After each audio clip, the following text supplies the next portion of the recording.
Ring, ring. Jane Russell groggily reaches for her phone early in the morning. Who could it be? A call out of the blue, an Irish mother offering her child for adoption. What? That's the jaw-dropping scenario Jane Russell faced one day, and soon after she found herself waking up to protests on her doorstep. How did a simple adoption turn into a massive scandal? Because it was not simple. I'm about to spill all the thrilling details later in this video. Not just the brunette in Gentlemen Prefer Blondes, but Jane Russell, flipping the script to become one of Hollywood's most desired women. She was known for her sultry charm and killer curves, yet behind the scenes, Russell's life was filled with tragedy and heartbreak. She was a bit of a paradox, you know. On screen, Jane Russell played the sultry femme fatale, but off-camera she was a bit of a goody two-shoes. She was a strong Republican and a devoted Christian, no exaggeration. She even hosted a weekly Bible study at her place, calling it the Hollywood Christian Group. What if I told you she even tried to convert Marilyn Monroe to Christianity? Yeah, it sounds a bit crazy, right? But Jane Russell was all in. While filming the classic Gentlemen Prefer Blondes, Russell made a real effort to get her co-star, Marilyn Monroe, to embrace Christianity. According to Monroe, Jane tried to convert me to religion, and I tried to introduce her to Freud. Well, neither of them switched sides. But before we really dive deep in her life, sign up for our newsletter now. Don't miss a single vintage tale. Link in the description. Russell's Hollywood story began like a classic tale. At 19, she worked at a doctor's office when a famous director walked in. He was known for his interest in young beauties, and he was instantly captivated by Jane. Can you guess who it was? Howard Hughes, of course. She wasn't the only one he discovered, but let's admit Hughes had a knack for spotting women with that special screen potential, and Russell was no different. He said, "I can make you a star." And there you go. Russell signs up for a 7-year deal. First job, The Outlaw, a western about Billy the Kid, where she's the love interest. For her first gig, she's pulling in $50 a week. This movie makes her famous, just not in the way you'd expect. Jane Russell shot to stardom with her sultry role as Rio in The Outlaw, but it stayed in the shadows for almost 5 years after its 1941 release. The Hollywood Production Code Administration had reservations about the amount of skin, particularly from Russell. She wasn't shy about showing off her skin, and she wasn't one to mince words. As she put it, appeal is good, but not in bad taste. Then it's ugly. I don't think a star has any business posing in a vulgar way. Her neckline had this irresistible charm that drew in every man. People just loved seeing her alluring figure. Howard Hughes was once quoted as saying, "There are 2 good reasons why men go to see Russell, and those are enough," and she had no reservations about giving them exactly what they wanted. In the 1950s, Jane Russell's curvy figure drove everyone wild. Her ample chest was such a sensation that even Bob Hope introduced her as the 2 and only Jane Russell. Would you believe Hughes invented a special bra for Russell's cleavage in The Outlaw? He crafted this infamous underwire contraption, but Russell revealed it was uncomfortable, so she ditched it, using her own bra and tweaking it with tissue to fool the director. Now Hughes's bra is in a Hollywood museum. Anyways, her debut film got banned. Hughes had to come up with a sneaky plan. He chopped out the steamy parts, but the distributor was already scared off. Fearing the loss of millions, he took a bizarre turn. He called for the film to be banned. Yes, you heard it right. He tried to ban his own movie, stirring up a fake public uproar. He even went as far as whispering to concerned people about the so-called indecent content in the film. Can you believe it? This wild plan actually worked. This is what I call a real businessman. All the fuss got people interested, but there's more to the story. Once it finally hit theatres, the production code gave it another thumbs down. Russell later quipped that she felt like she spent the first half of the 1940s just promoting her debut flick. While waiting, Russell kept busy posing for photos and became a popular pin-up girl, especially among World War II servicemen. She was so popular during the Korean War, so much so that they named hills after her in the conflict zone, and yes, there are even Jane Russell peaks in Alaska.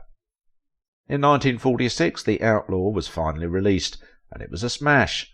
All the buzz and drama around the film turned Russell into a real star, solidifying her spot in Hollywood's top tier. Yet it wasn't all smooth sailing. Her next movie, the 1946 drama Young Widow, didn't quite pan out, but Jane wasn't one to throw in the towel. She wasn't only a pin-up sensation, it wasn't her sole military connection either. Her dad, Roy William Russell, served as a first lieutenant in the U.S. Army. She followed in her mum Geraldine Russell's footsteps.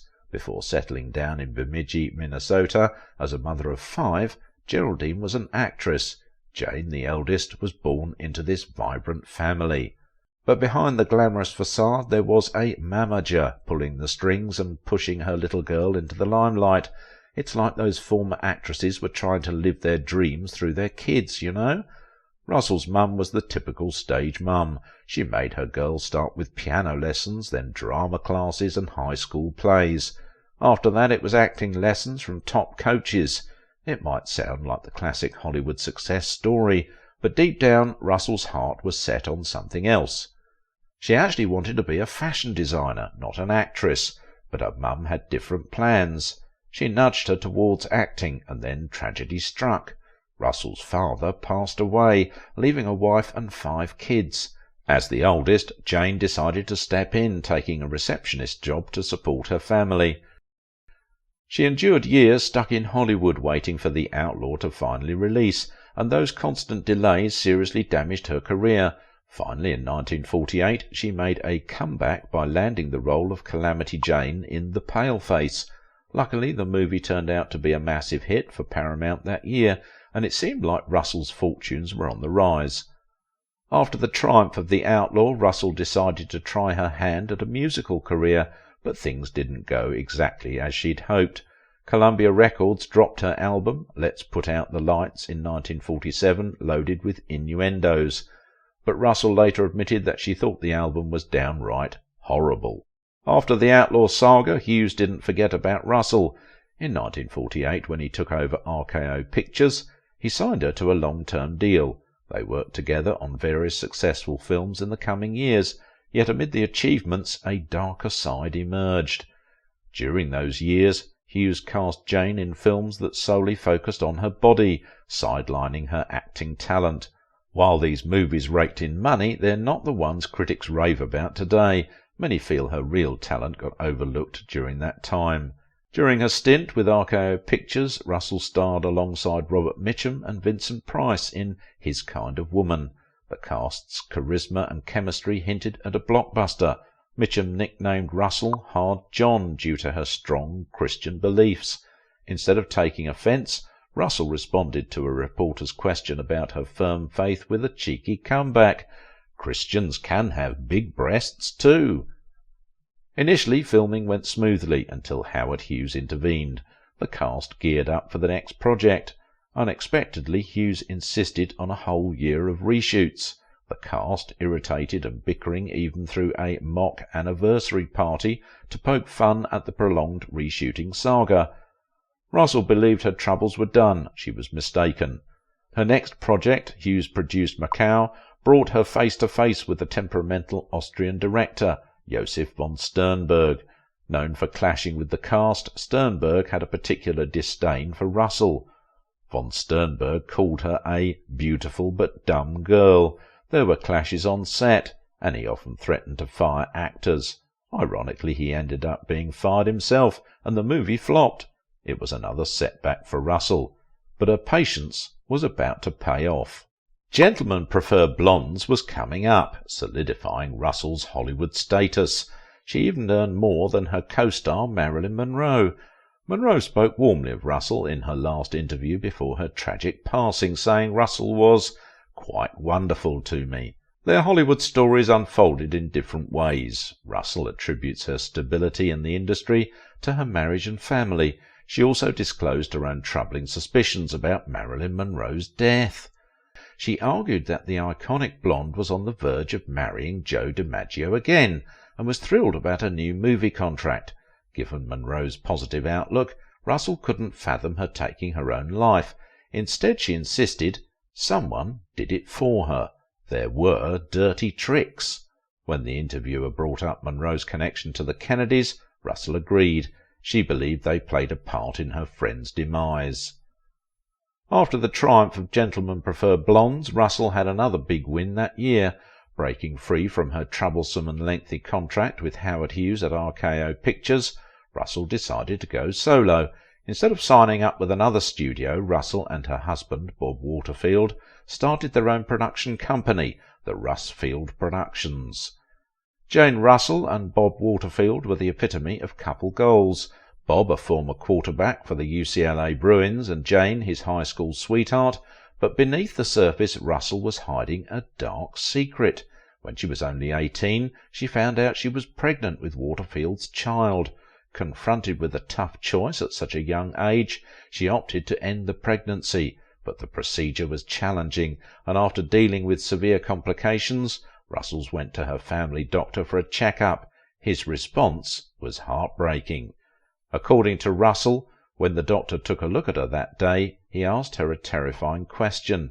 What butcher did this to you? As it turned out, the botched procedure had left the young girl infertile. The aftermath of all this stayed with Russell for the rest of her life, and she became a vehement anti-choice activist.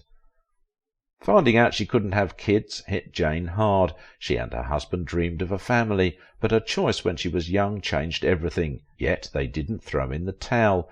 They knew there was another way to have kids and fill their lives with joy. In the early 50s, the couple adopted a baby girl. Not long after, they expanded their family with the adoption of a baby boy, followed by another son a few years later. It should have been a joyous time, but instead it sparked a dark controversy that almost shattered Russell's life. Get ready for this one, as I've told you at the beginning. While working on a play in London, Russell said she wants to adopt an Irish boy in an interview, considering her husband's heritage. A young Irish mum, Hannah McDermott, caught wind of it and saw a chance for a brighter future for her son Thomas. She reached out to Russell, and the rest, well, it's incredible. The story hit the headlines. Russell and McDermott worked out the details for little Thomas, and soon enough Russell brought him home, making the Waterfields a family of 4. McDermott spoke to the Daily Mail about the adoption, and the headlines screamed, "My baby has gone to fairyland." When the paper hit the streets, it caused quite a stir. A British politician went berserk, demanding baby Thomas's return to the UK. They accused Hannah McDermott of breaking adoption laws, sparking angry protests outside Russell's home. Though Russell got a lawyer to clear McDermott, the damage was done. But Russell fought back. As a devoted mother, she felt a profound connection to the young boy. He reminded her of her late brother Billy, who tragically passed away at 16 months old. Tommy got to live the Hollywood dream with Russell, but sadly things took a dark turn for his birth mother. She passed away at just 53, and the circumstances are chilling. After leaving a pub with a man, her remains were found in the burned-out ruins of her home the next day. It appears the fire was an attempt to conceal her tragic end, and to this day the mystery remains unsolved. Russell's challenging experience with adoption led her to become an advocate. In 1955, she founded an organisation called the World Adopting International Fund, or WAIF, to streamline foreign adoptions for US families, a pioneering effort at the time. Since then, WAIF has played a vital role in facilitating the adoption of over 50,000 children. Wow, right? As you can see, Jane Russell had her fair share of ups and downs. Despite the drama in the UK, she quickly bounced back in the United States. Critics began to appreciate her, not just for her looks, but for her talent. But disappointment was just around the corner. The Fuzzy Pink Nightgown in 1957, a film she held in high regard, turned out to be a flop. Unfortunately, the fallout from the film went beyond disappointing box office numbers. It marked the end of the production company Russell had with her husband, Bob Waterfield.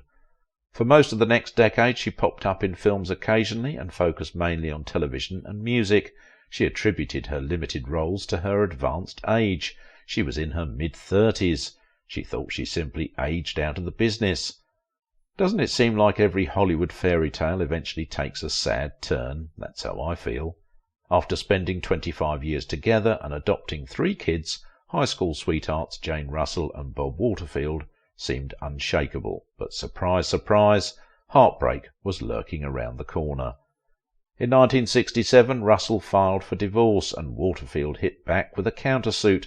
He claimed Russell had a drinking problem and was prone to habitual intemperance. The custody arrangement was far from typical for the time. While the 2 older kids, Tracy and Thomas, went to live with Russell, the youngest, Robert John, ended up with Waterfield. If the end of Russell's 25-year marriage shocked her fans, they were in for an even bigger surprise. Just 2 months after the divorce, Russell hurriedly said "I do" to actor Roger Barrett. The timing revealed the darker side of her previous marriage. Turns out both Russell and Waterfield had been unfaithful. Waterfield's affair with his secretary eventually led Russell filing for divorce. Unfortunately, just 3 months after Russell's second wedding, something unexpected happened. Barrett suffered a sudden, fatal heart attack. After 25 years and 3 months of love and loss, Russell was unexpectedly alone for the first time since high school. Shortly after the passing of her third husband, Russell revealed a dark and surprising secret. She admitted that she had a drinking problem and entered rehab, all at the age of 79. She confessed that she began to drink after the loss of her husband, and that her family had to confront her about her problem and urge her to seek treatment. It took time, but eventually Jane Russell found love again. 6 years after the loss of her second husband, she fell for an estate agent named John Calvin Peoples. The couple wed in 1974, and unlike Russell's other walks down the aisle, this one was built to last. Russell and Peoples remained together until his passing in 1999. Russell never remarried after him. She outlasted so many of her contemporaries. While her youngest son didn't come to live with her after the end of her first marriage, she moved close to him and his family in the final years of her life. In 2006, her eyesight began to deteriorate. Then, a few years later, after suffering from a respiratory illness, tragedy struck. Russell's sensational life ended in February 2011. The screen siren was 89 years old. Getting to know Jane Russell's life really shaped how I see her now. But the real surprise, what I stumbled upon during my deep dive for the next video, a mini documentary about Doris Day, Hollywood's sexual virgin. So watch the next video and let me show you a whole new side of Doris Day.